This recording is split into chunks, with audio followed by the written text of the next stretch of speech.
Good morning, my artsy friends. Happy Monday morning, and welcome to our regularly scheduled Monday morning live. My name is Ken Johnson, your thrifty apprentice.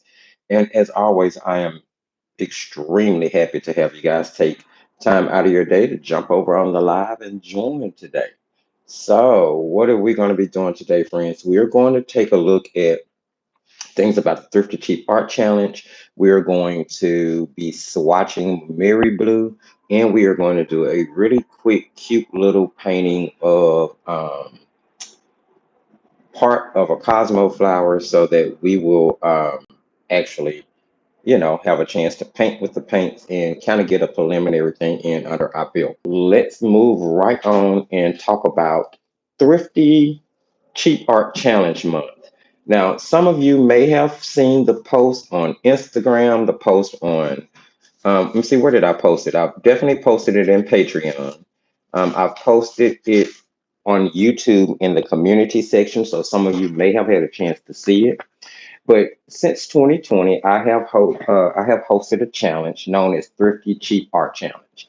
Now, typically in the past, that challenge basically was um, paint what you want with a budget slash cheap art product, and then you would submit it, and then I would give out I'll do a random drawing and give out a prize. That's how it has gone in the past. But this year we're upping the ante a little bit. We're upping the ante a little bit with the Cheap Art Challenge Month. So as of today, the Cheap Art Challenge Month kicked off, and this is the fifth annual Thrifty Cheap Art Challenge, which we have now extended to a full month versus just like a week. This challenge is going to have 15 prompts, and those 15 prompts are divided out into every other day post. So basically, it gives you 2 days to work on a prompt, and then you would post the prompt, or you would post what you created from the prompt on the day that's listed on the actual prompt list. For instance, today is the first. The first prompt is stone. Stone is for September the 2nd. So that gives you the first and the second to actually work out that composition, post it. You'll post it over on Instagram using hashtag Thrifty Cheap Art 2025. Now, each one of these that you do and post over on Instagram with the hashtag will enter you into a random drawing for a mega prize. This year, instead of just doing one prize, I've upped the ante and we're doing a whole prize package. And that's going to include 100% cotton watercolor paper, four synthetic squirrel round brushes, a 12 pack of Faber Castell Comfort Grip watercolor pencils, a 12 pack of Prismacolor Botanical Soft Core colored pencils, and a set of uh, Gansei Tenbai Kuretake, Gansei Tenbai Aurora granulating watercolors. So it's quite a big prize package this year. When you make your post, you're simply post what you create. You will detail what product you use to create it. It is a cheap art challenge. And then you'll simply put hashtag Thrifty Cheap Art Challenge 2020, Thrifty Cheap Art 2025. I'm sorry. Hashtag Thrifty Cheap Art 2025 in that post, which will give me access to all of them. And I'll be able to enter each one of your submissions into a random drawing. We will have the drawing for the Thrifty Cheap Art Challenge month on the last day of the month, which will be September the 30th, where I will post the winner after 5 p.m. Central Standard Time. Pretty straightforward. I'll run through it again. 15 prompts, 2 days per prompt. You'll post what you create on the day listed by the actual prompt on Instagram with what you use in the hashtag Thrifty Cheap Art 2025. Each submission will get you entered into a random drawing that will happen on September the 30th and be announced after 5 p.m. on Central Standard Time on the 30th as to who was randomly selected to win the prize package. You can find the details all down to the nitty gritty on the Defiant Art website, which I do believe the link is in this video description. If not, I'll be sure to get it in there. But it's definitely in pretty much every other video description. So you can open up any video to find the link for the website. That's going to give you the most details. You can check the community section here on YouTube, which has the same flyers listed with the information in it.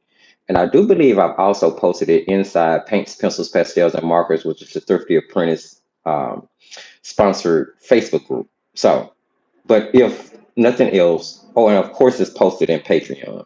But if nothing else, you can always access this information right here in the community section on Facebook, on YouTube. I'm about to call it Facebook, on YouTube. So that, my friends, are pretty much the nutshell details of Thrifty Cheap Art Challenge 2025. Now, I actually didn't think about it when I was planning out this live, because had I really paid attention to the calendar when I was planning this live, we actually would have tackled, one of the prompts today. But if you are a part of Patreon, we will be really kicking off Thrifty Cheap Art Challenge tonight with our regularly scheduled 8 p.m. Central Standard Time live over in the Creation Station. Today we are going to be looking at MaimerBlu watercolors. Now, as you all know, these are two separate sets of MaimerBlu paints that have come into the studio over the last couple of months. One was gifted to the studio, the other I purchased off of Amazon, um, just to have some more colors to work with. Now, here we have two MaimerBlu watercolor sets that have 6 tubes of 12 milliliter paints apiece. Now, this is not necessarily going to be an unboxing.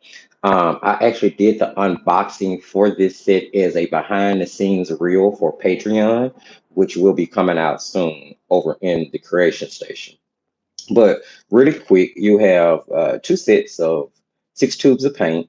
One set is curated and made along in accordance with Gino Rainey, who is an illustrator, watercolor artist, surface pattern designer, and born and raised Southern California girl. She has been teaching watercolor, calligraphy, and illustration around the globe for 10 years. And on her YouTube channel, so yes, she does have a YouTube channel that you can go check out. And in her best selling how to books, Everyday Watercolor, you can find more of her work and tutorials on her website, Instagram, and YouTube channel. So that is who this particular set is curated with. I'm trying to see, and of course, my MaimerBlu paints are made in Italy. Now, the second set here we have has, now that was Gina. Gina, this is Gianni Dixon, who is a watercolor artist and digital content creator, author of Hello Watercolor, and founder of the popular Instagram account Jana Dickinson Designs, where she is mostly known for her modern watercolor techniques and unique lettering style. You can find more of her work and tutorials on her Facebook, Instagram, and YouTube channel. So those are the paints that we're going to be using today.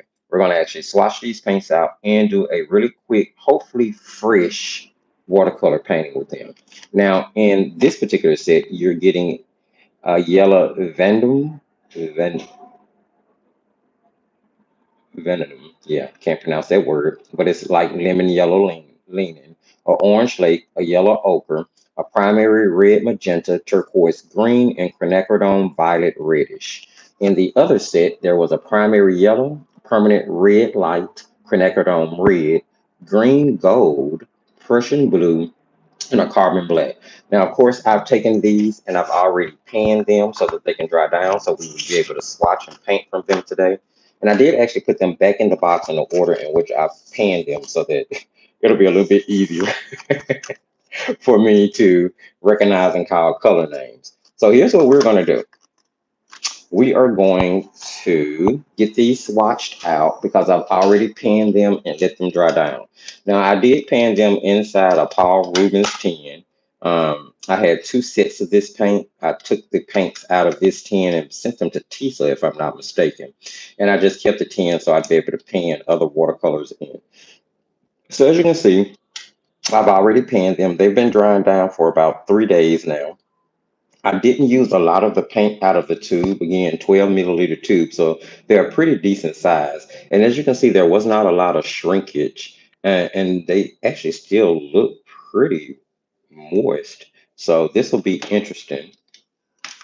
I grabbed some 100% cotton watercolor paper in order to swatch on. So you swatch on whatever paper you use the most or that you're more comfortable with using. So what we're going to do is we're going to get these swatched, and then we're going to jump into a painting with them so that I don't keep you all too long today. Now I'm just spraying these a little bit to pre-wet them, although I'm not sure if that was something I really just had to do. Let me grab a flat brush. Let's jump in here. We're just going to start swatching. So I've put down some pretty solid opaque black alcohol marker lines and giving it time to dry. That way we can kind of look at the opacity as we go along. And that's going to help me once I get to the review as well. So I've already kind of pre-wet these, and we're just going to jump in and go ahead and start swatching. And I am using, again, a flat brush to do this. This is a number 7.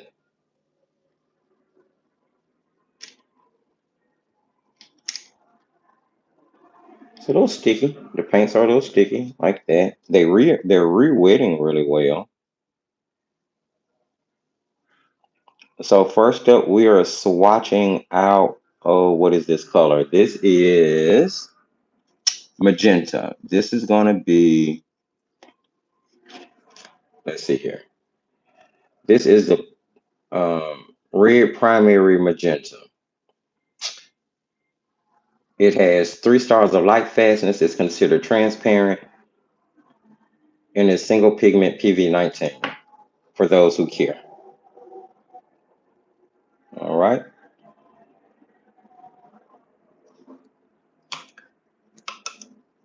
Next up, we are going to be swatching quinacridone red.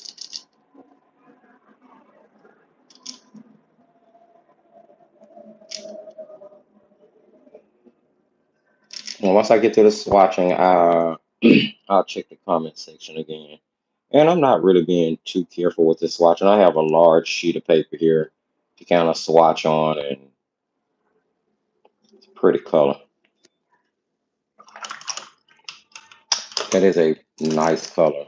Next up, we are swatching out permanent red light. And that just flowed off the brush, out the pen with no issues.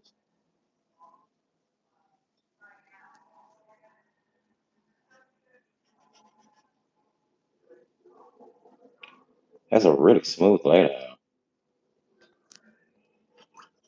I don't see much difference in the characteristics of the paint just right off.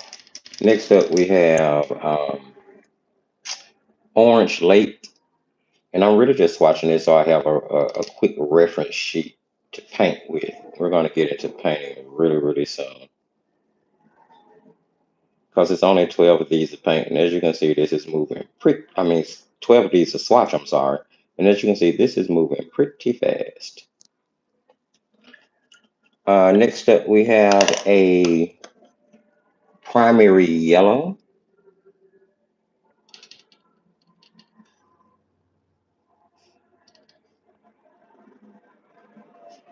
And I might grab another mixing tray once we start painting. Or I might just grab a paper towel and clean up the mixing area. That'll work just as well. It's beautiful primary yellow. Next up, we have the yellow, which is basically like a lemon yellow. It's very lemony leaning. It is vanadium vanadum, yellow vanadum. I hope I'm pronouncing that right. Probably not. I probably need to use Google to get a pronunciation of it to make sure that I'm pronouncing it accurately moving forward. Then we are moving into the blues. First up, we're going to have, or should I say green, because this is turquoise green. It's so pretty. So pretty. Oh my goodness.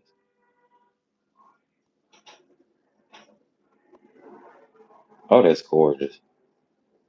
Love that one.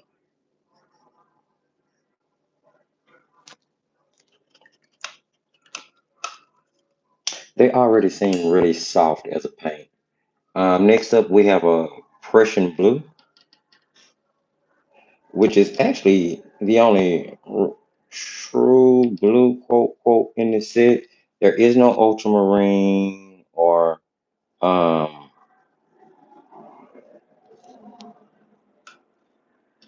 like cobalt or anything like that in between the two sets. And if I'm not mistaken, one set had the Prussian blue in it, and the other set had the turquoise green in it. Then we have what is this? Quinacridone Violet Reddish. And you guys know this is Motorcycle Central over here. Everybody in the baby daddy has a motorcycle over here. I've never seen the likes of such for us to be by such a major fairway. But I guess it's a very economical way to get around, save money. Next up, we have a yellow ochre.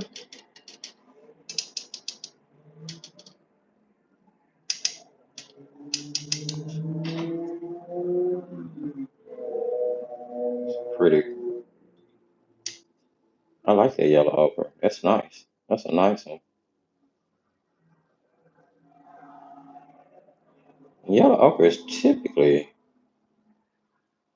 as a mineral earth tone color, kind of opaque. That one, we'll see when we get to the glaze. Next up, we have green gold, which I've been very curious about this color. I think is it Daniel Smith that has this color as a part of their line? Yeah. Oh, this is so pretty. Now I did put it in the earth tones, um, in my palette, but depending on how you lay out your palette, you may have it in a different spot. And then lastly, we have what is this? Carbon black, which seems nice and opaque from the jump. Pretty black. I think I like carbon black better than lamp black. You can definitely see that it has a bit of a blue undertone. I would be willing to believe that. Oh, it's so pretty. Let's see. Is that single pigment? That is PPK 7. So there are the 12 paints we're going to be working with. As I said earlier, I really just wanted to kind of do a really quick swatch sheet so I can see what colors I've had here and how they're laid out, what colors to work with.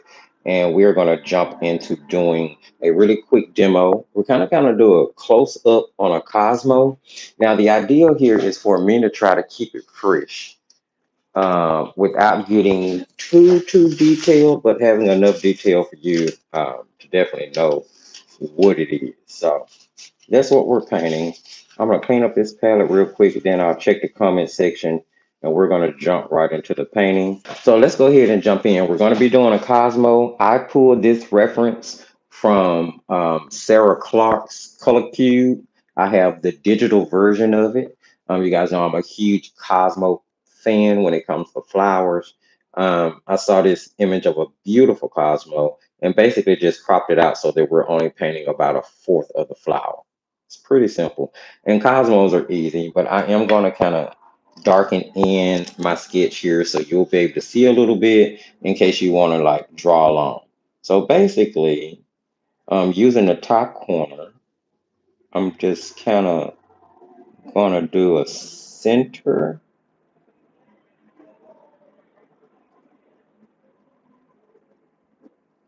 for my flower. Okay. And I'll put on top petals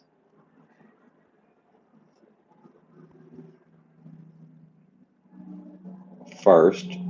And normally, if I was drawing a full flower, I would, um, kind of do it in a compass, start north, south, east, west, and then kind of fill the petals in around the center of the flower from there. But since we're only doing like a quarter view, cosmos have those really kind of like jaggedy edges on their leaves. I kind of exaggerated it there. There's not really like that many divots in it. So we'll put one up here.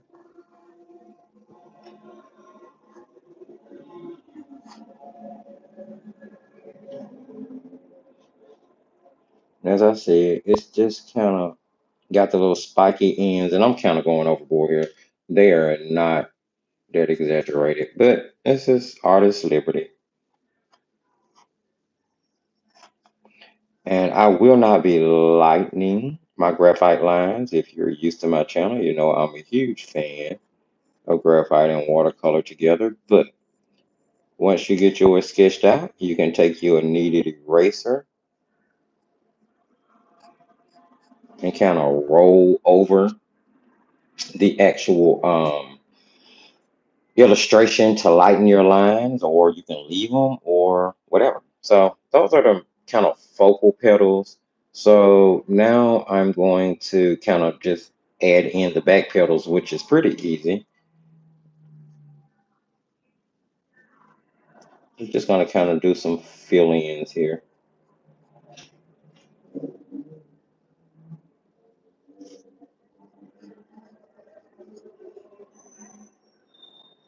Some fill-in petals.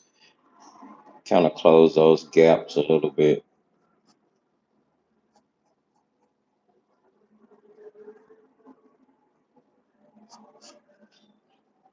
like that. Let's extend this one to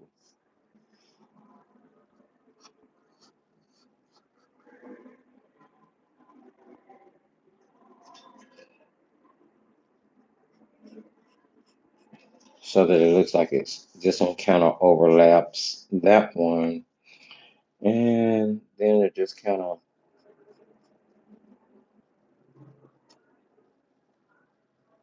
have this little one back there. All right, there you go. Pretty straightforward, pretty easy. I drew it out a few times on some practice paper before I actually attempted kind of lightly drawing it on my watercolor paper. That way I could just kind of, darken the lines with you guys. So that's pretty much what we're painting. Really easy, really, really easy. And let's just go ahead and jump in. So I'm going to start with the center of the flower, and I'll start with a small round synthetic brush. Now, if I get quiet for a second, one or two things are going on. I'm either thinking and concentrating, or I'm sipping my coffee, one or the other. All right, let's get to crack-a-lacking here. We're going to start off with, let's start off with, the center of the flower. Now, you'll notice that from the colors we have here, there is the yellow ochre, which is the really only true earthy color, I guess. So if we want a brown, we're going to have to mix it, right? Um, unless I decide to grab one, but since we're just testing these paints to start off, we're going to see if we can mix that brown. Now, I'm going to go with colors that I'll probably be using throughout the entire thing. So let's do, I'm probably going to use both the warm and the cool yellow. So let's just start this with the cool yellow here.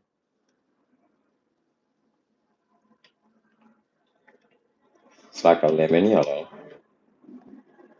maybe a little bit more opaque than a regular lemon yellow, I think. All right, I'm going to be using, am I going to use all three reds? I'm probably going to use the quinacridone, magenta. I'm going to definitely use the magenta. And I think we should probably use the primary. Not the primary red light. Let's go with the quinacridone red. It's a little bit more pinky than I would like, but beggars can't be choosers. We'll mix that together to get sort of an orangey color. And I don't know if you can see that. I'm gonna hold it up. Can you see how opaque that is, even in the actual mixture? That lets you know that that yellow we were using was really opaque because that quinacridone red there is pretty transparent. I think that's interesting. All right, now I am going to decide. The only blue we really have is Prussian blue, so we won't have to use what we have, right? So I'm gonna slowly mix Prussian blue into this to see if I can get it to a brown. And see, that went green. I really wish I had an ultramarine. That's okay. I'm gonna make it work. I'm gonna make it work. Mix a little bit more red into that. Grab a little bit more of that yellow. And it's a very soft, weak type of brown. Let's see if I can mix that with less water in it. And then we'll mix a little bit of that primary red light into it too.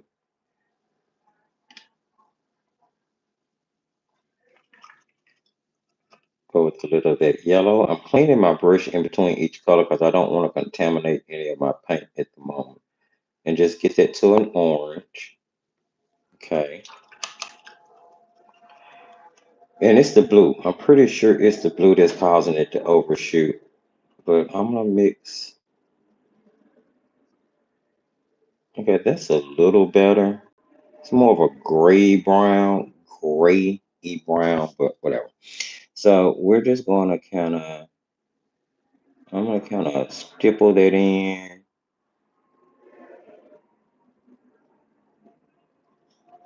around this part of my flower where we have our center, and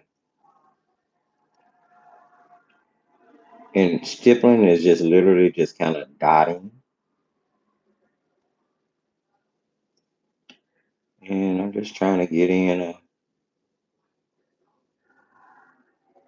kind of rounded center here. Leave some space in there for some other colors I'm gonna drop in.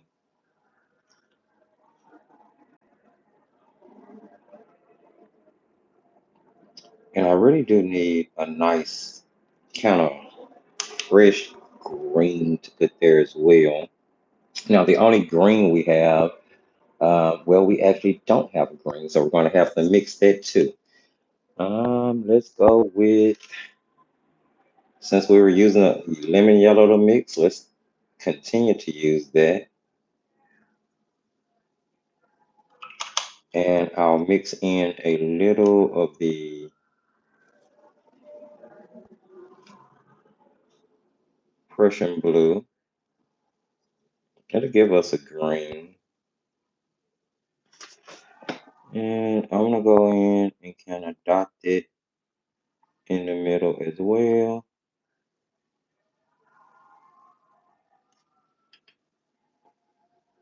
Kind of let those colors blend if they want to. Most of the mixing we do today will be on the paper when it comes to the actual painting. But of course, I'm having to mix colors in order to even get the color that I want to put on the paper. So it is what it is. But this is just stippling. You want to make sure you leave some of the white areas showing through. It's going to just help it look rounder. All right. It's a Cosmo. It's a big Cosmo. Now let's take some of that yellow, but let's get some of the warmer yellow here. These paints are still pretty tacky considering how long they've been out. And this is primary yellow. I'm just gonna like kind of dot some of that in into the area that I left white.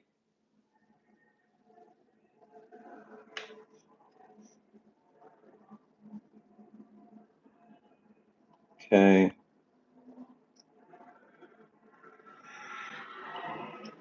beautiful. Then I'll mix into that a little, I don't know, let's go with that. What was that, magenta? Yeah, let's go with that magenta. I'll mix a little of that into that um, cooler yellow because this one is warmer than this one. So this one would be my cooler yellow. And I'm gonna dot some of that in to certain areas too, making sure not to over mix it. So I want to keep everything kind of fresh looking.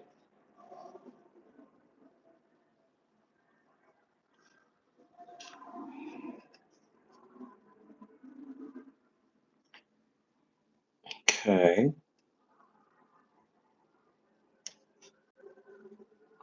and I think I'm gonna leave that for now. We may add some more detail to it later. We may not. Like I said, kind of fresh painting, trying to keep it fresh anyway.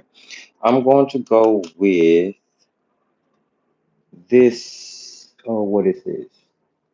Actually, I need to use the Prussian because the Prussian is what I've been using. So let's not break form. I'm going to grab some Prussian blue and mix it out. We're going to go ahead and do our background. It's just going to be like a quote unquote sky, I guess. Um, and we're just going to go in and paint around our flower here.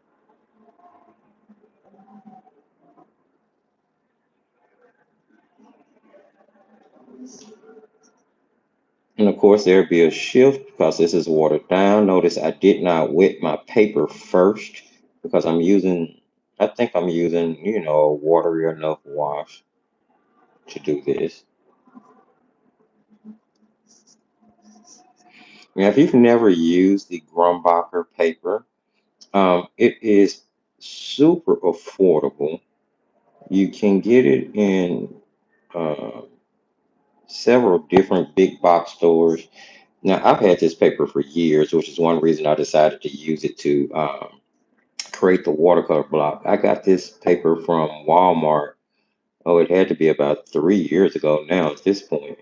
But I also know that at the time they also had like Koh-i-Noor in there as well, which was pretty much made exactly the way the Grumbacher pads were made. Um,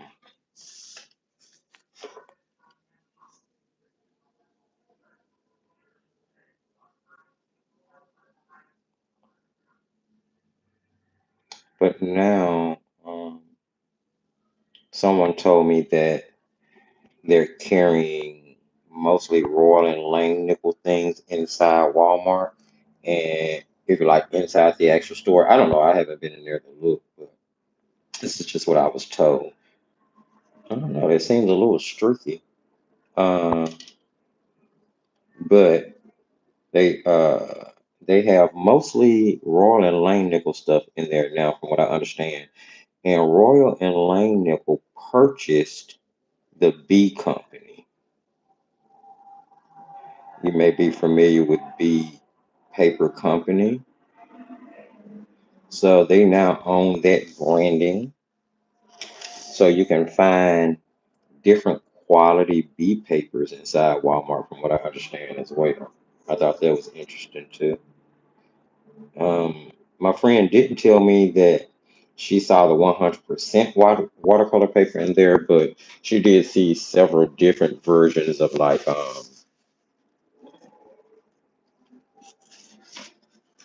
several different versions of cellulose B paper. So that seems like it's going to be really streaky, friends. I'm gonna go back and do a flat wash on that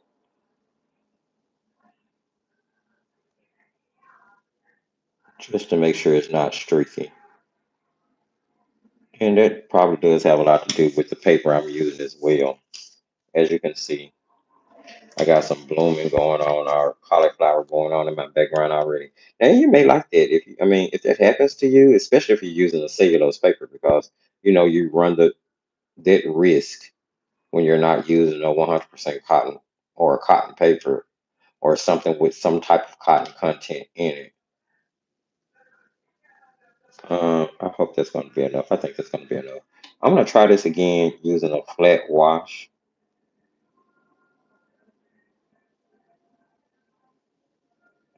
And I'm going to have to be super careful as I paint to try to get in around everything.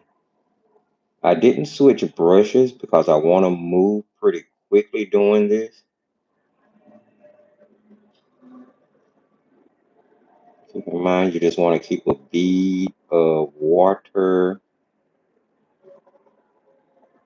on your wet end as you move. And I really should have just done it like this to begin with, so I would not have had to redo the background, but it's what it is, right?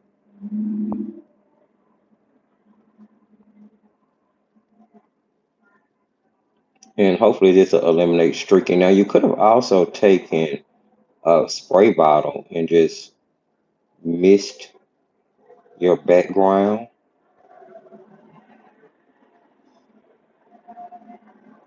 and it may have just brought everything together without you having to repaint.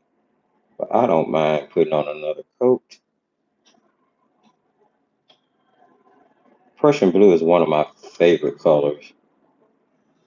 Although, if you are a person who cares about light facets and all that good stuff, it is one of the colors that will shift when exposed to light, but it goes back to its normal form once it's had a chance to uh, be put back in a place where it's protected again.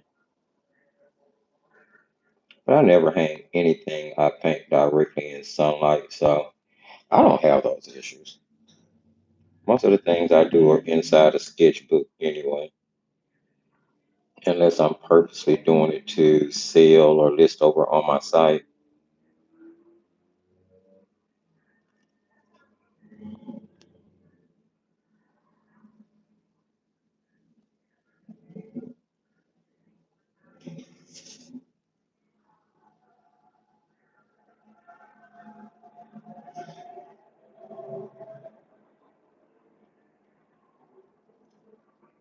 I am concentrating a little bit if I get quiet, trying not to go into the petals of my flowers. And sometimes it can be hard to paint and talk at the same time.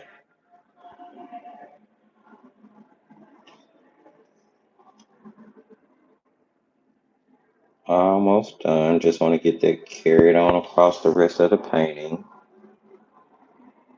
Hopefully I haven't had it tilted up too much. You guys couldn't see. But I always encourage you to turn your paper, swirl your creation all around, make it comfortable for yourself to paint,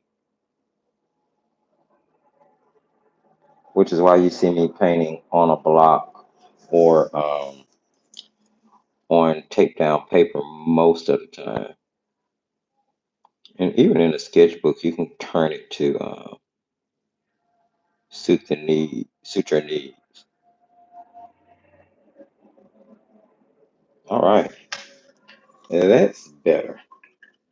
Still got had blooming up there, which I do not understand, but you know. And I just used a dry brush to suck up any of that excess water, so I don't have any cauliflower over here. I'm not gonna worry about it. I'm gonna leave it. I'm not gonna try to fix it.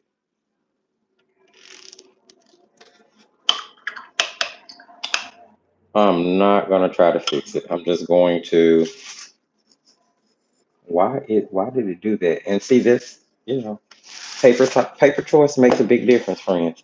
I am going to dry this. This is a number 8, but this is a Night Pro number 8, so it seems to be a little smaller than the standard number 8. If I had to give it a size, I would have called it a 6, not an 8. But that's what I'm gonna use. So we're gonna start with, we use a little bit of that. What was this? What is this? Permanent red light. So let's grab some of that since we've used that. And let's grab a little of the magenta. And we'll mix those reds together because that magenta does have a pretty decent um, pink undertone to it. All right. So what I want to do is kind of go in. I'm not wetting my paper, and I hope this paper is gonna won't give me issues. But I'm gonna go in and start putting in the darker area actually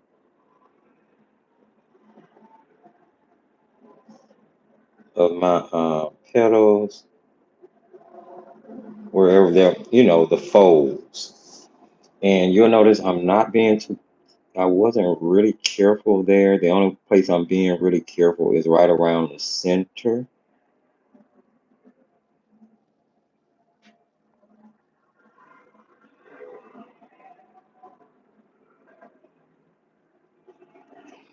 And the rest of it, I am just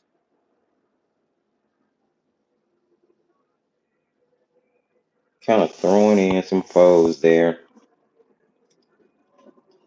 Great thing about nature is nothing is perfect. So, oh yeah, I'm gonna definitely be working with this paper though.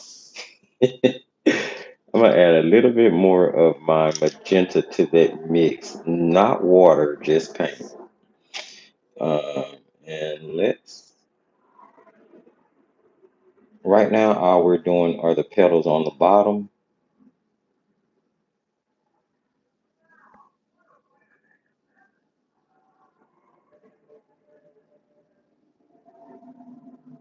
And it will always be, of course, darker um, towards the center of the petal. And this is fun. This is just fun. And when I pull my other little striations in, I'm really putting them in towards the center of the flower.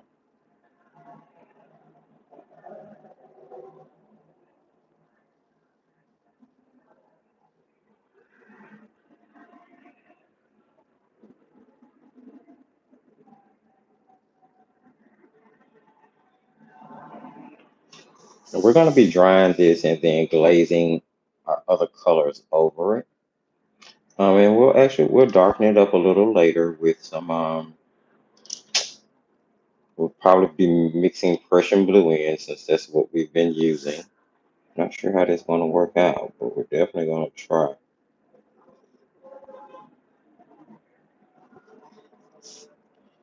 And then I guess I want to put a few folds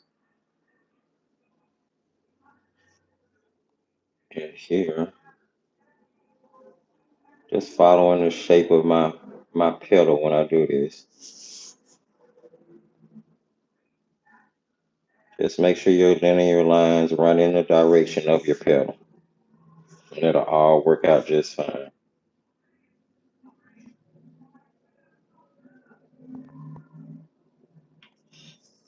And I'll be enhancing those folds a lot later.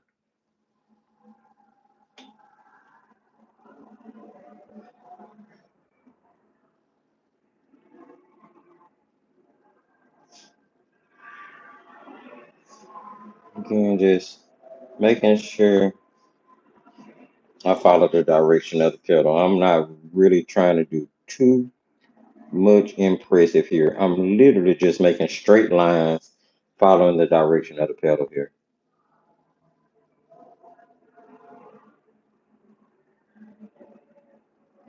All right. Now we'll be adding some shadow definitely into that.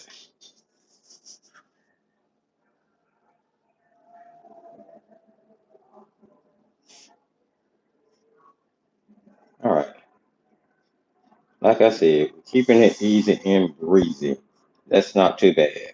We can add some more detail once everything is said and done. I will need to dry this so that we can glaze. All right, so I'm gonna go pink. I'm gonna go pink with this. I'm going to go pink in hopes that the colors we've already put down, because this quinacridone magenta is very transparent, right? And I want to water it down, but I do want enough paint. Um, and I'm probably going to be mixing out some of this quite a bit because it turned out to be bigger than I thought it was going to be. And let's see. I think I want to go with the warmer yellow right now. So I'm going to mix a little bit of that out on my palette too. I'm sorry, cooler yellow. I said warmer, I meant cooler. Sorry. Um, since there'll be the petals that's under everything.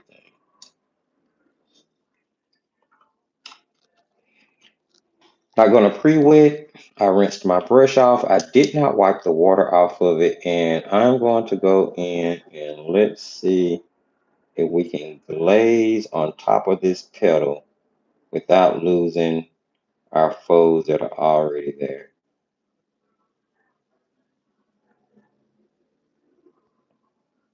like so.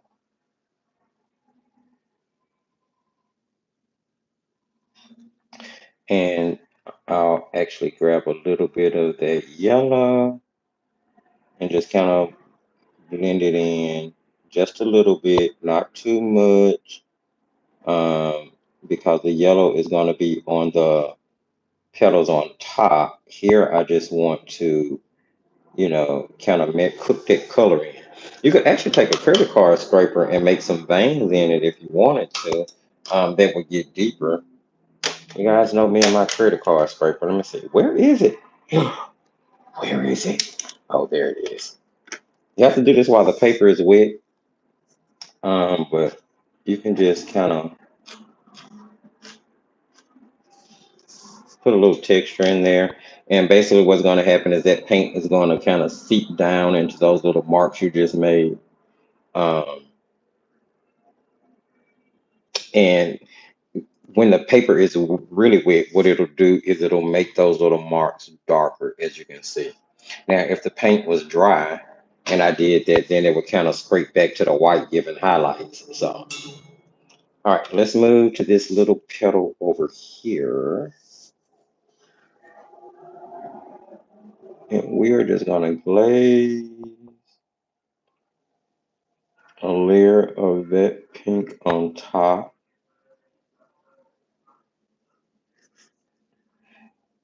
And I'm moving quick, not rubbing too hard.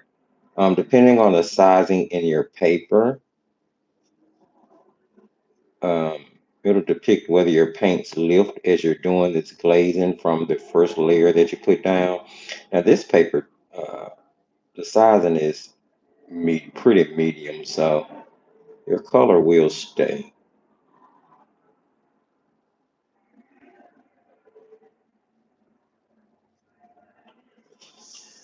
And then dropping a little yellow in there too, just kind of like in the middle a little bit. Just blend it in. It doesn't matter. It's still wet at the moment, so everything's gonna blend. This is wet in the wet blending. And then I'm gonna grab that credit card scraper and just kind of take me some. Just remembering to follow the direction of my petal.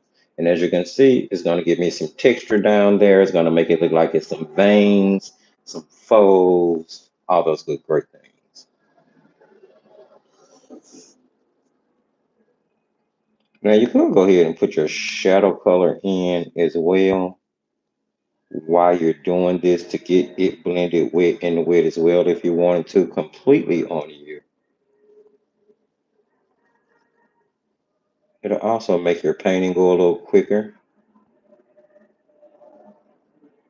Keep in mind, we're trying to keep this fresh. We're not going to get too heavy with details, which is another reason I left my pencil marks. And we are doing most of the blending directly on the paper.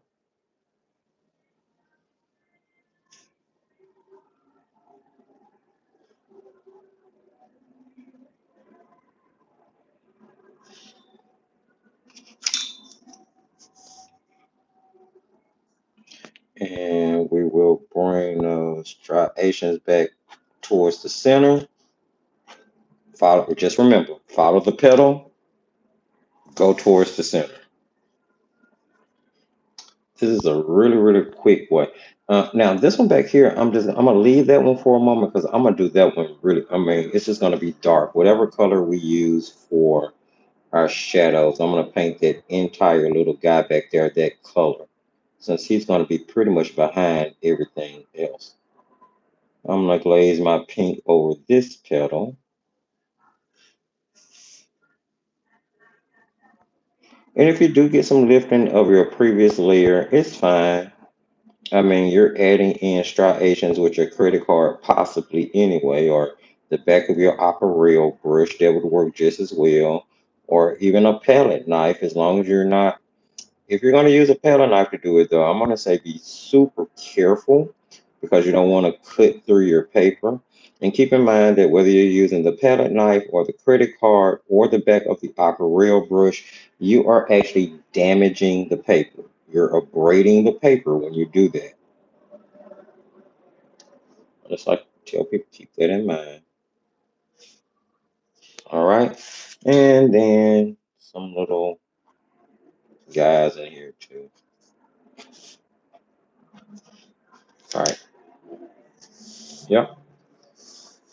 I'm gonna go ahead and start putting some shadow in on those guys down there. Now here, the color that we mixed a little earlier. I do like the way the paints dry down on the palette. There's no like grittiness or no folliculation. There is no lifting or peeling of the paint when it's in the super thin dry down layer. So that's pretty cool. Now I'm using that mixture. It's gonna be the red light, a little magenta, and I'm gonna mix in some Prussian blue because it's the blue we have. And I'm gonna do it a little bit at a time because I don't want it to go purple more so than a maroony, winey, beautiful kind of saturated darkish red, just like that. And we're gonna make sure that it touches the very bottom of the petals that overlap.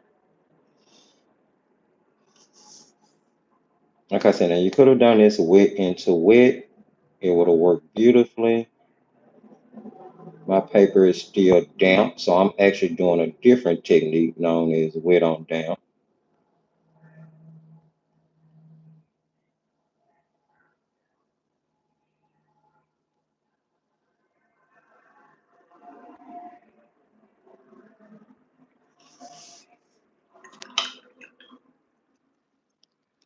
All right. And then I'm gonna go back and kind of blend along those lines so I don't have anything harsh. Again, I'm using a cellulose paper which lifts pretty easily, so I'm trying to be gentle. But I was so determined to make this watercolor block that I didn't care what type of paper I use. And as you can see, it's working pretty well. I don't have too much buckling or lifting going on. And this is a cellulose paper. We all know how cellulose loves to buckle and ruckle and wrinkle and lift. So I'm feeling pretty decent about this block. Trying to keep that shadow thin and compressed up against the leaf that is,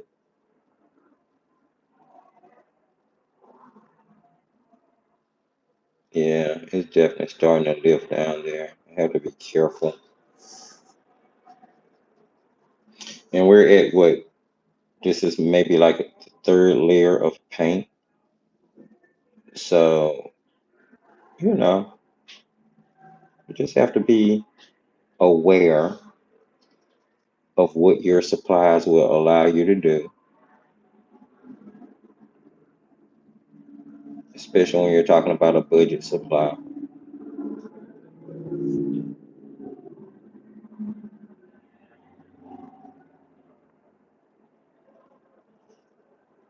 All right. And I don't have enough of it left, so let's mix up a little bit more. I thought I would have enough. And once all of this dries, you'll be able to see all the different variations of shades of red and pinks, which is what's gonna, you know, set everything apart. I think that's pretty close to what I was just using. So I'm gonna paint this entire petal back here this color. So I'm just gonna glaze a layer on it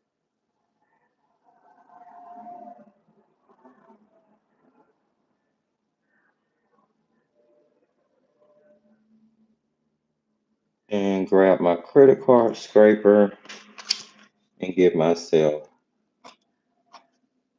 some texture back there. There we go. All right. Yeah. Now I want to let this dry.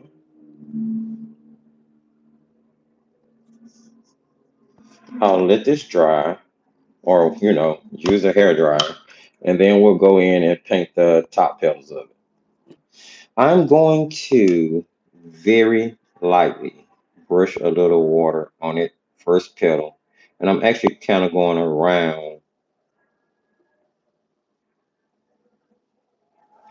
the marks I have there already because I really don't want them to lift.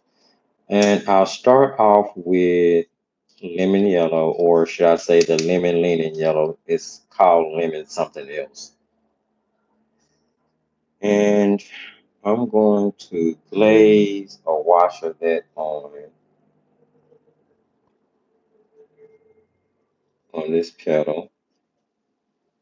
As you can see, my red is lifting. That's one of the things about this paper. It will lift, lift. But I'm just going to get some lemon yellow glazed on. And then I'm going to go in with my cooler yellow here. Get some of that blended in.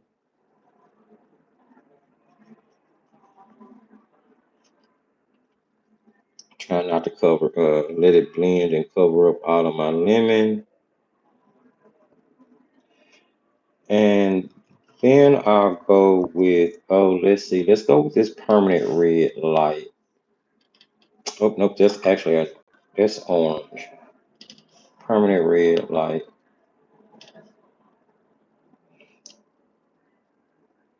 And I don't want too much water. I don't want it too watery, but I don't want it too thick either. And I'm gonna go in and kind of glaze into this yellow. Hopefully it won't give me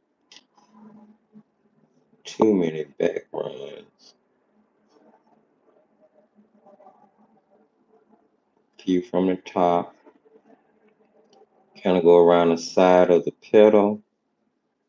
Basically, we're rounding off the petal.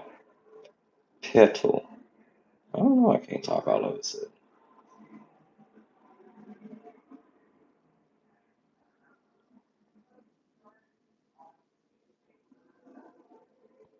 And blending it directly into that yellow is going to give you a beautifully mixed sort of orangey color.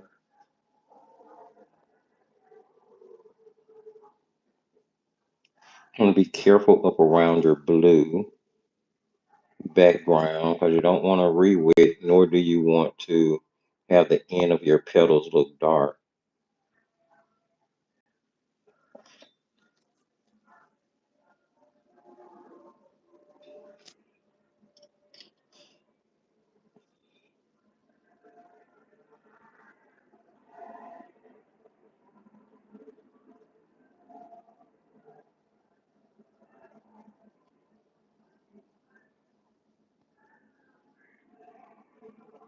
I'm just adding a little bit more color for saturation.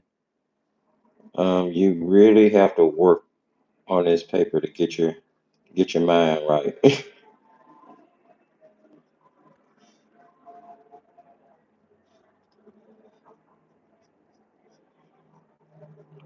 But I'm gonna just keep building.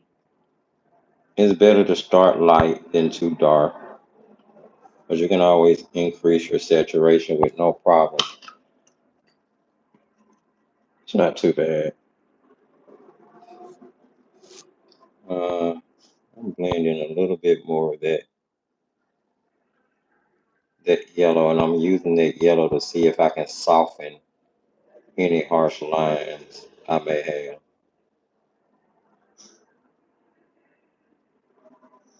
like that. And then I am going to go in with my credit card scraper and put some texture in there. I still feel like I need to glaze. Maybe I should have let it dry because it seems to be, I don't seem to be able to get it saturated enough for my liking.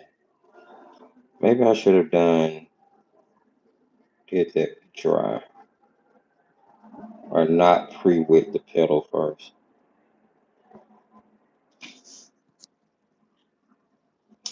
Okay, let's move on to the next one. We'll get it a second to dry, see how it looks, and whether I feel like I need to do anything else to it.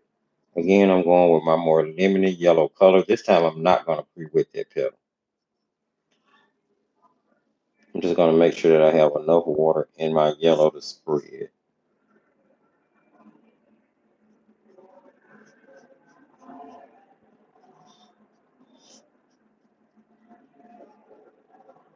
And I don't know if I had lotion or something on my hand, but seems to be have some areas of of this paper where it's skipping and the paint doesn't want to stick to the paper. So I am battling a little bit with my paper today. It is what it is, so won't make it do what it do. Or try to anyway, the best we can.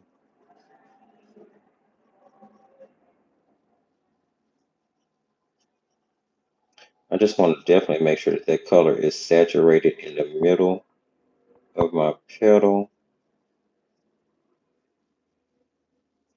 And then go in with my darker yellow, or should I say my cooler yellow. And we're going to put that into some places.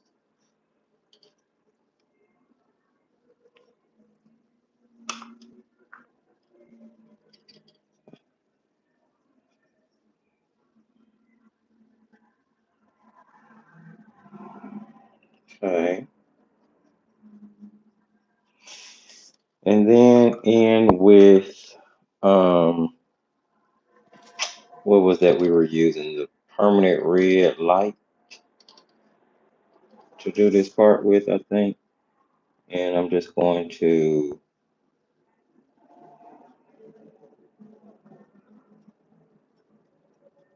kind of round my leaf off with that. Trying to get a little less water because it definitely seems to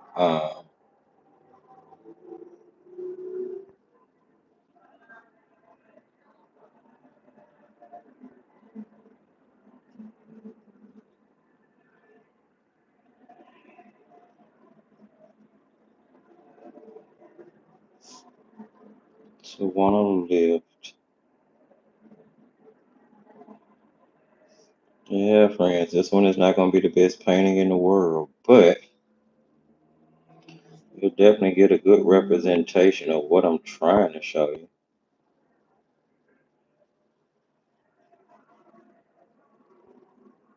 All right, and let's see if we can get some credit card striations in there.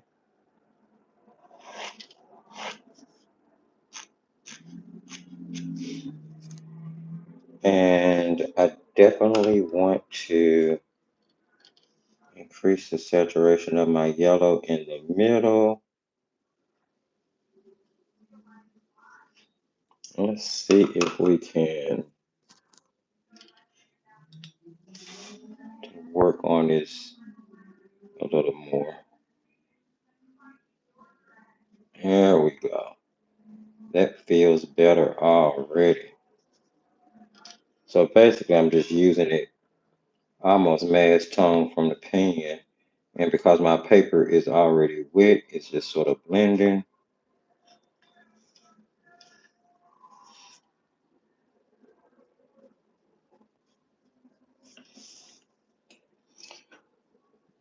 Mhm. Yeah, friends. I probably won't be painting on this paper too much more. I know the block works. All I really want to do is get the paper off the block to make sure that that works.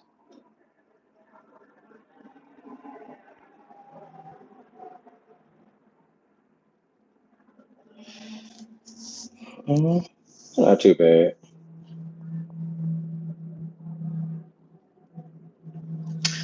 Do-do-do-do-do.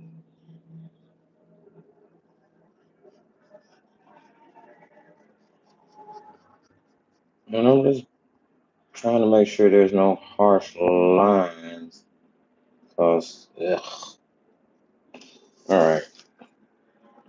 I feel like this one needs more color. I caught a glimpse of the last comment to roll up out the corner of my eye. I think the paints are pretty cool, actually. It's not the paints that I'm struggling with right now. The paints are blending beautifully, they're mixing well. Um, I'm not really having an issue with the paints.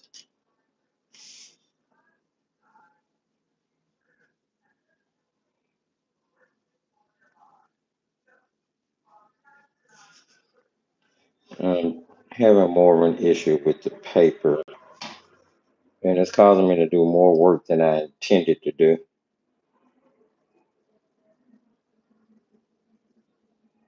It's definitely causing me to do way more work than I intended to do.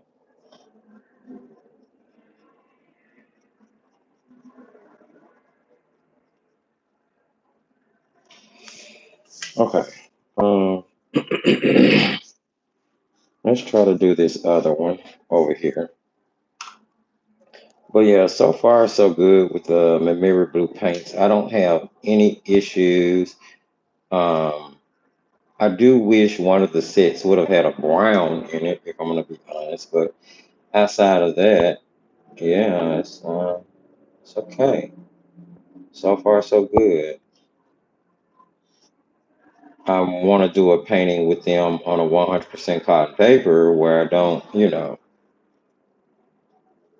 so that'll definitely be coming up on the channel. Me doing another field test with them and it being on more user friendly paper. But that's not to say that you can't get a decent looking composition on this paper. You can. You can. It just takes a little work. Takes a little work.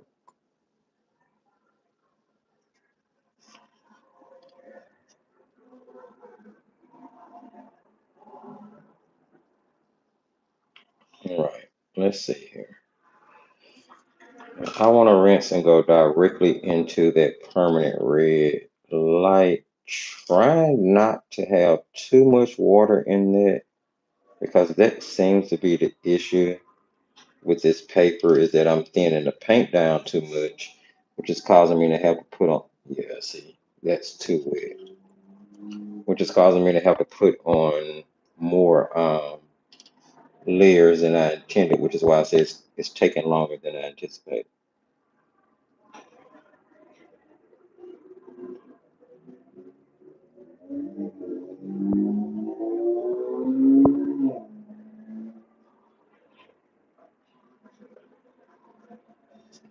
So that one worked out better all of a sudden.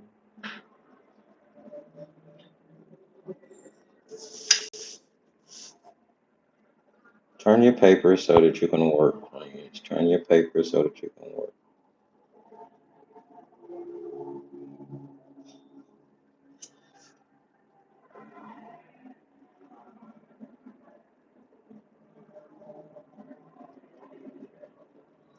And what's funny is those bottom petals are almost a completely I was a completely different color. That's hilarious. That is hilarious. How did that happen? That is hilarious. I'm gonna dry this um in just a second. And I'm gonna dry this and see where it is and see whether I need to glaze a layer on top.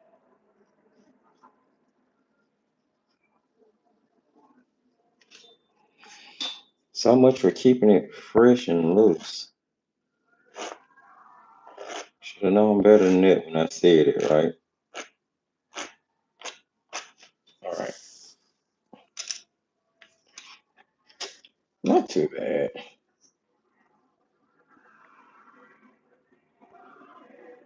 It's not too terrible. Let's see. Do I want to? Let's dry again. Let's dry it real quick. Dry as many times as you need to, especially when you're doing a composition like this. I feel like we need to do some more to this painting. It doesn't feel, I mean, you can leave it here. If you've been painting alone and this is as far as you've gotten, you can leave it here if you want. I feel like I need to add a little bit more oomph to it, especially to those bottom petals in order to tie that top color in a little bit more. I feel like we need a few more shadows in there to kind of separate things out a little bit better. And of course, we need some highlights. So let's make this happen real quick. So I'm going to water down the permanent red light we were using. I'm gonna water it down quite a bit because at this point I'm just glazing to add color. And of course it's gonna shift. At this point I'm just glazing to add a little bit more saturation and to tie those bottom petals to the top petal a little more. That's all this layer is about.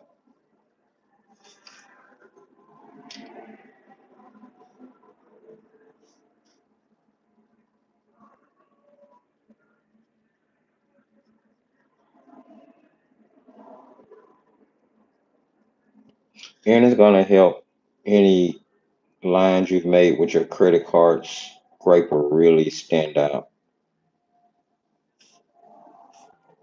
Now my paint is starting to goop up on my paper.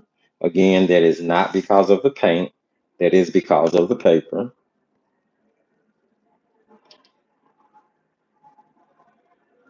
That's because at this point I have probably too many layers of paint on this paper. But I'm going to continue to push it anyway because you guys know I don't like to take no for an answer when it comes to art. So this paper will not defeat me. I will get a decent composition out of this.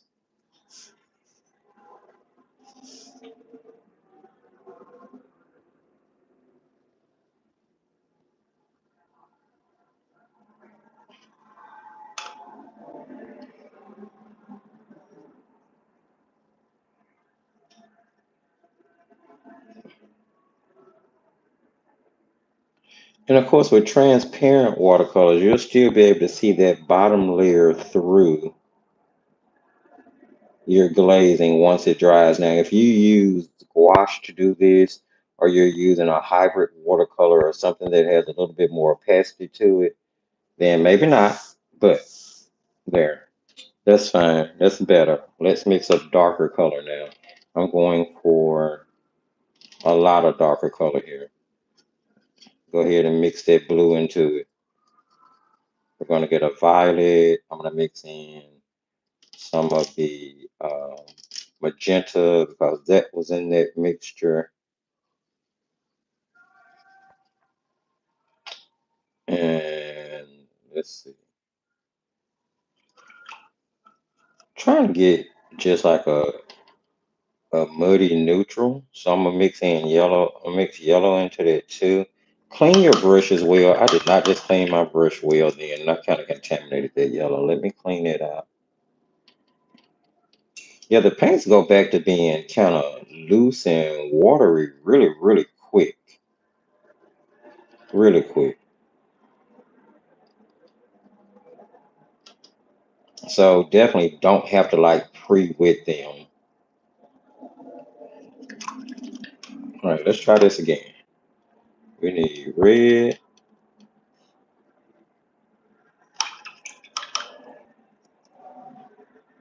I'm just kind of trying to clean off my paint as I do this. We're gonna go with the permanent red light, mix it in. All right, let's get all that mixed around real good first. All right, I'm rinsing my brush and I'm going to pinch the water out of it because I don't want to carry too much water into my mixture at this point. And I'm gonna grab that yellow, which is what, primary yellow, and mix that in, and it's gonna shift it brown.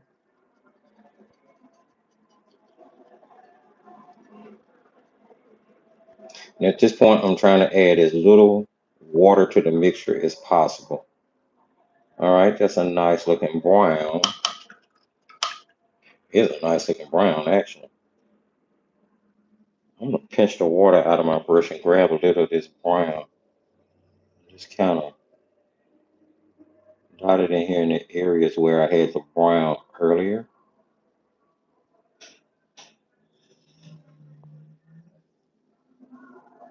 before we neutralize it anymore. Just kind of get some of that good juicy brown color in there. Yeah. All right. And now I'm going to slowly add Prussian blue. Slowly. Being sure not to add any water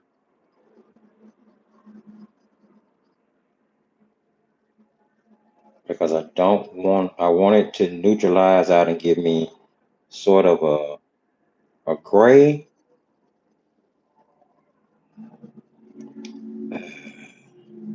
I really need an ultramarine to be mixing with it, the truth be told. But we're going to keep going and see what we get here.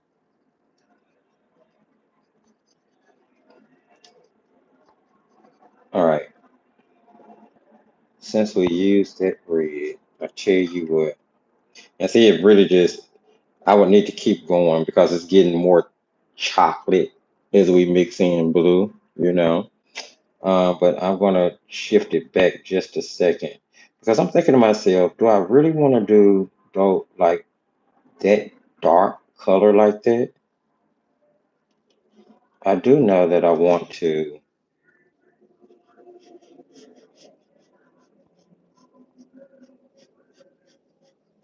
use a mass tone color,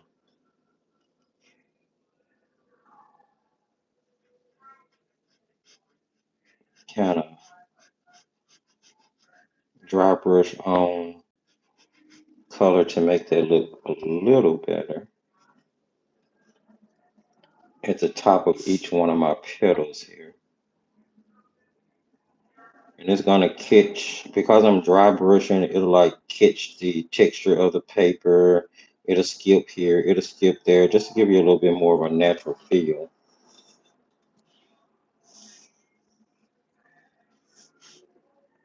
And it's gonna help.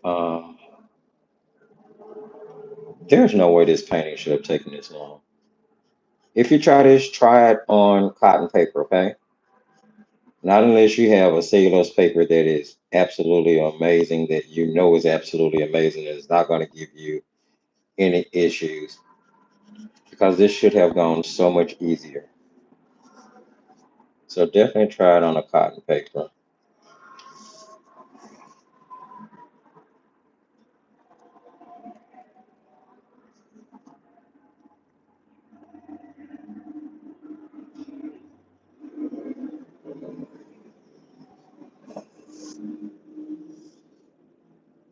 Just trying to increase the saturation on those top petals some. All right. You know what? I'm not gonna keep fussing with it too much. It's a Cosmo. I'm gonna take my darker chocolatey brown color here and put in a few uh, dividing petals in just a moment, and then we're gonna call it done on this. It should not have taken us that long. And like I said, if you guys give this a try, whether it's especially on replay, just help yourself out from the beginning and grab you a cotton paper.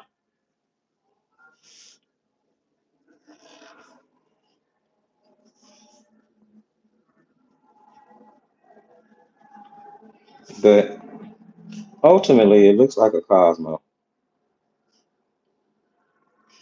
I struggled a little bit with the paper, but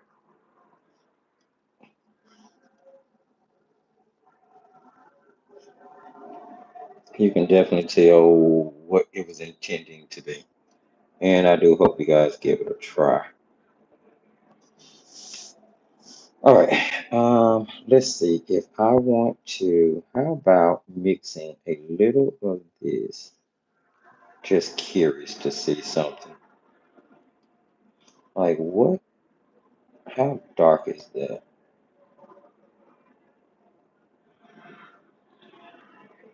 It's actually not too bad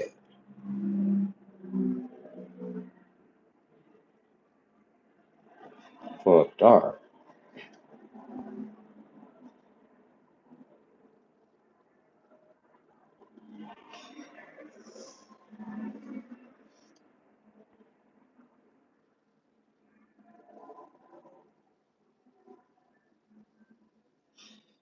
Hmm. I don't know if I like that. I don't know if I want to. I mean, as I do it again.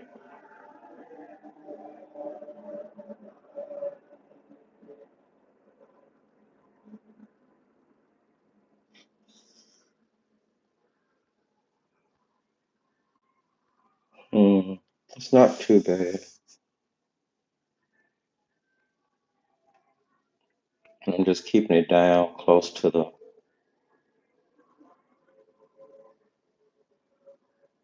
I mean, technically, once that color lays down on top of that red, it really looks more like a uh, violet almost, or like a really kind of dark grayish violet, maybe.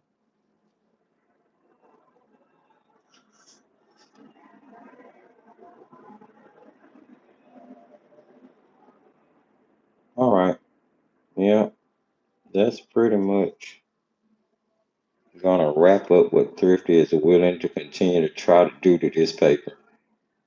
Because at this point, I don't even know if it's really holding any color anymore.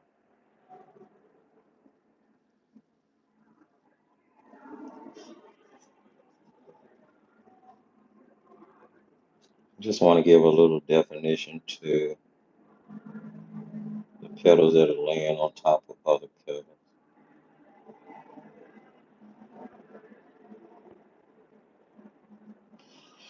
All right, I don't know. There you have that. Let's yeah,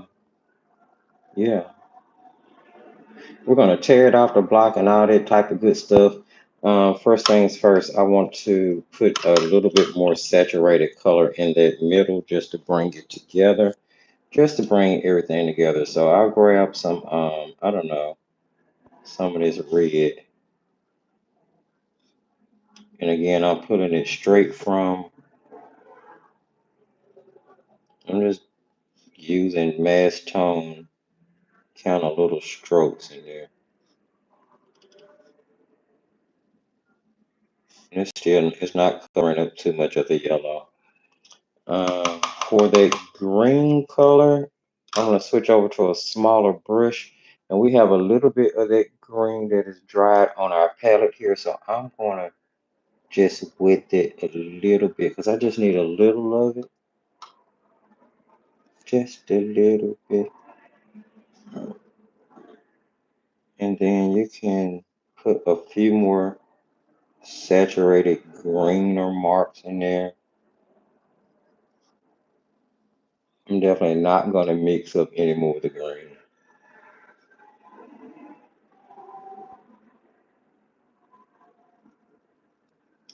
just to help build it textury feel and look in there. Oh, I'm good with that. I like that. All right. Um, I think that's all I want to do to it. I think I've done enough to it. You can definitely tell it's a Cosmo. It looks decent. So let's see about tearing this off the block. Let's completely dry everything. I was going to say let's put some dewdrops on it right quick, but we need to get off. Maybe I'll put some dewdrops on it and show it to you guys later. Or maybe I'll put one on real quick so you can see how it goes. And then later on, you can put some on. So we'll put on, let's put one right here. Uh, how about one right here? I'll do three with you guys, and then I'll finish the rest off camera. Put three pretty big ones right there so you can see. So it's actually super easy to do this. Make a dewdrop. You just kind of draw your circle on. I'm gonna turn this way so that I can get better grip on it. I'm using the darkest color I have, which is that sort of browny, whatever color this is. And I'm going to paint around the back part of that dewdrop, and they got completely out of hand. Way too big, but you get the point. And you'll basically paint heavy around the end that's going to carry your shadow.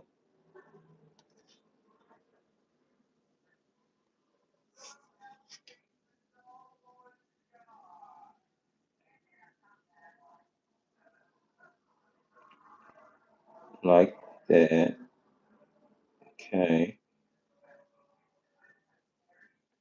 All right. And then you would grab, I use a two brush system, and I'll show you what I mean. I use two small brushes. Let me see if I can find one that's a little smaller. So this is like a number 5. This is a number 0.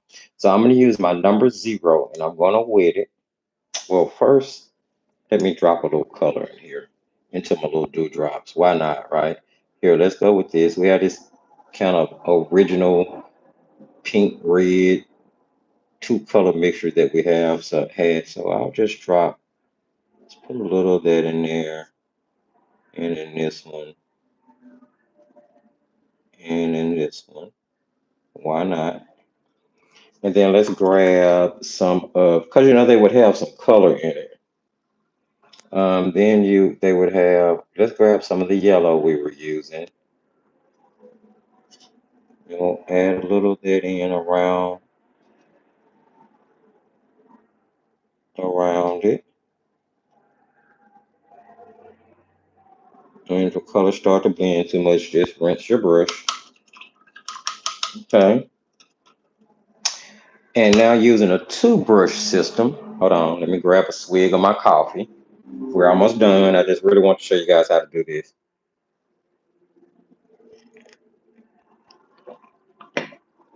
Um, Now with the two brush system, I'm going to use my thinner brush with clean water on it. And I'm going to paint around the opposite end just a little bit with some water because I want this to diffuse. Okay. All right. Then I'm gonna grab the other brush that I was using. I had my darkest color on, and I'm gonna grab a little of that, and we're gonna paint it right into that water. And you should have a much softer shadow, just dark enough to lift that water drop off the paper. Actually, I want that to be a little bit darker. So you balance it according to what you like, and it's better. And I keep playing with mine until I get it round. It's not necessary. There we go. And then the only thing we'll need to do is put a highlight in there. Maybe three is enough. Maybe I'll just put three on this illustration. I don't know. I'm gonna get carried away. I'm gonna get carried away. I'm telling you now. I'm gonna get carried away, and we're gonna end up with 20 dewdrops on this flower.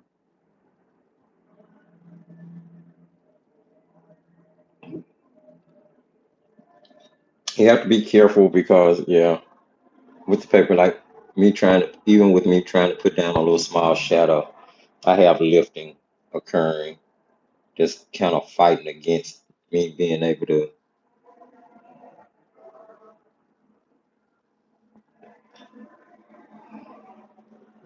That one worked a little bit better.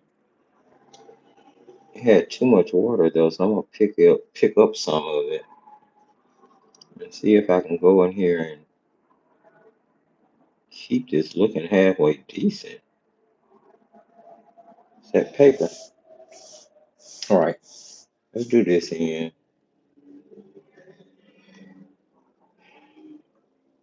Just gonna add enough water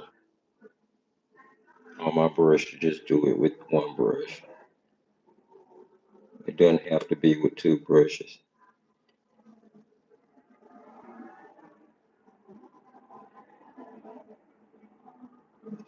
All right, and as you can see, we now have some dewdrops here.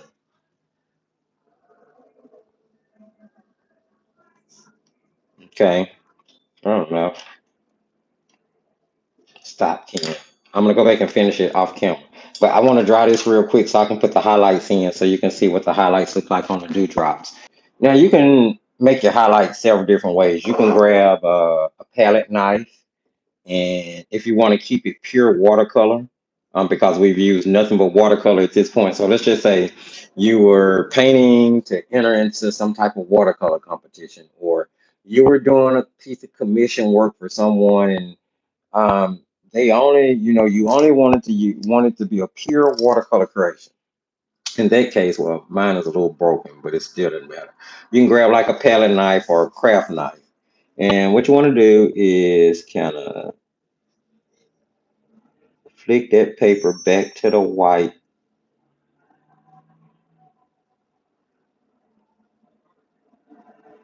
right there on your shadow side.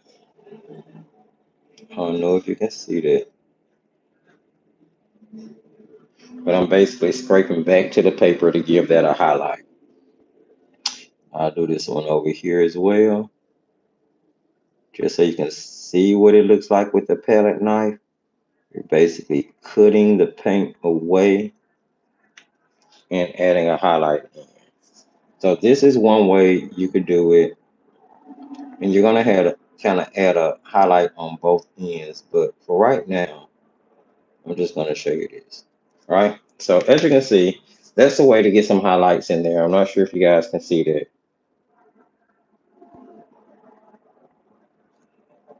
See? So you kind of scrape back and you're going to get some highlights. And then you can do a little small one on the other end as well. But this one you're going to keep like inside the actual circle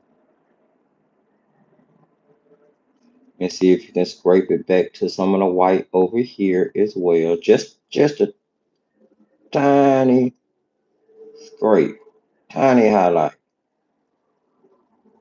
like that. Another thing you could do if you're not trying to keep it 100% cotton, I mean 100% cotton, excuse me, 100% watercolor, you could use gouache. I have bleed proof, or you could use a white gel pen. I have my favorite gel pen, the Uniball Signo gel pen by the Mitsubishi Pencil Company.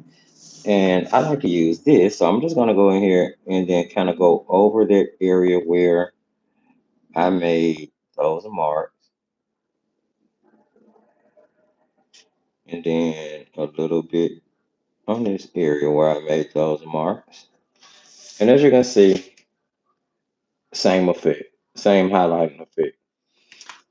You can use your gel pen to stipple highlights into things, but here we left plenty of white space, so it's not really mandatory. And then, as far as the rest of it is concerned, if you want to do highlights on your actual petals, you can, but I'm going to refrain from doing it right now until I finish doing all my little dewdrops. And you can make some of them circular, some of them round, some of them will be bigger than others. Some will be closer together, others will be farther apart. So I'm gonna actually go through and all the dewdrops you see me making, I'm gonna finish those up.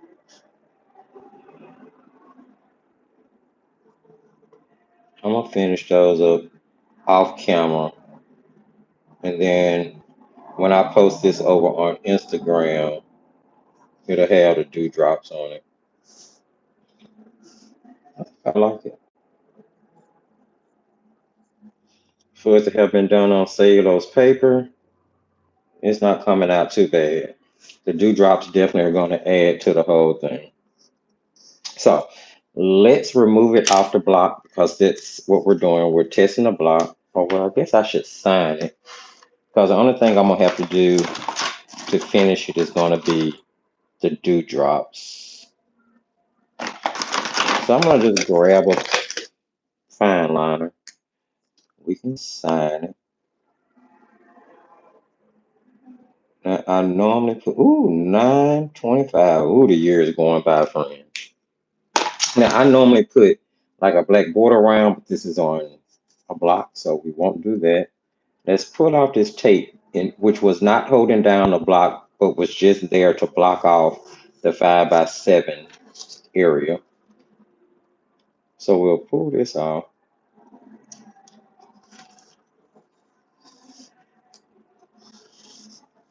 There we go. And then we will use a butter knife or something kind of dull. I use butter knives because they're right there in my kitchen, right? Right. Or you can use a palette knife. If you have one like a plastic palette knife, that would work too. So, of course, with a block, what you want to do is find the end that is not glued. You're going to insert your blunt flat object in, and then you will just pull around the block. Now, keep in mind, this is a block I made, so this is the first sheet I'm removing to see how it's working out. It's a little rough on the removal, but let's see if it was rough on the paper under. It was not. Okay. Okay. I mean, it's a little peel up to clean up like it is with any glue, with any block, but it doesn't seem to have damaged the next sheet at all, which is cool. Which is cool. Which is cool. Let's see if we can cut this down to the size it's supposed to be.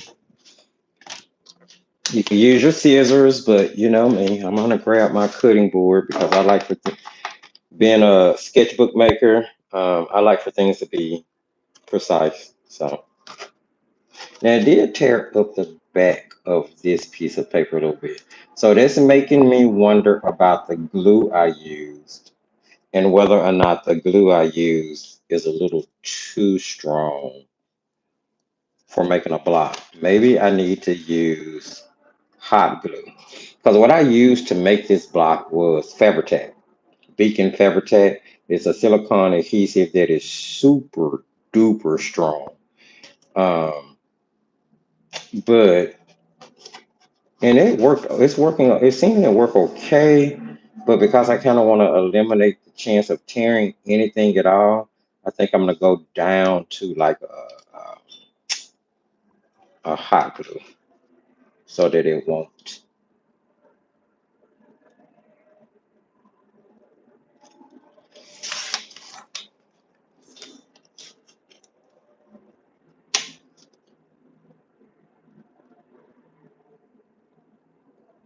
Well, now that lets me know that my paper wasn't exactly, my tape wasn't even.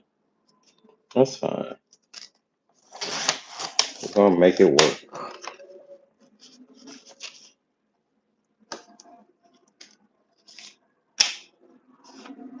All right, and there we are. There's a 5x7 painting of a quarter view or quarter frontal view of a Cosmo. And it didn't turn out too bad. I hope you guys enjoyed that. I am, like I said, I'm going to finish up all the dewdrops that I drew on that I need to finish up. And then I'll be posting this. I'll probably post it here in the community section on YouTube, as well as over in on what do you call that thing? Instagram. All right, friends, there you have it. Hope you guys enjoyed hanging out today, that you picked up on something, you learned something, you just you painted this, you painted what you wanted to paint. There was a lot of tips and techniques and tricks that we had to kind of work through and feel through. So hopefully something resonated and rubbed off. If it did, if you have not already given the video a thumbs up, do sprinkle a little love and do that. You can share the live if you choose to. Sharing is caring. Maybe someone else would be interested in this kind of first look, first impression of my MaimerBlu paints, um, which I am not disappointed by at all. So you can definitely share the live. If you're new or returning and you haven't subscribed, do consider subscribing. This is a mixed media channel. There are all types of products that are used here: water soluble oil pastel, alcohol markers, gouache, color pencils, watercolor crayons, watercolor pencils. There's a lot of different mediums and products that are used here on the channel because it's mixed media. So definitely be sure to subscribe, hit your notification bell so you'll know when we upload, when we go live. Lives are every Monday morning at 11 a.m. Central Standard Time, like clockwork, unless something happens. And I try to warn you guys in enough advance time. And then Patreon weekly lives are every Monday night at 8 p.m. Central Standard Time in the Creation Station level of the Thrifty Patreon community. You can check the video description either now or once the live ends for all of the relevant links. Do go check out the Defiant Art website. It has a comprehensive store of the things that our branded products, curated sets to help you try professional watercolors at a more economical price. There are technique videos. If you're new to watercolors or you're a novice, there are several technique videos on the website to kind of help you get jump started. If you're new to making sketchbooks, if you're new to making journals, there is like a beginner journal video over there that you can check out. And whether it's a sketchbook or a journal will really just depend on the type of paper you choose to bind it with. And then, of course, all of the information on the current running Thrifty Cheap Art Challenge month, or Thrifty Cheap Art Month Challenge, however you want to say it. All of those details are over there too. So definitely be sure to check that out along with all of the other social sites. Follow over on Instagram if you are an Instagram user. Also on Threads, Blue Sky. The only thing I'm not on business wise is TikTok or X. Um, Anything else? Yeah, it's going to have the most recommended product list, which I need to really update.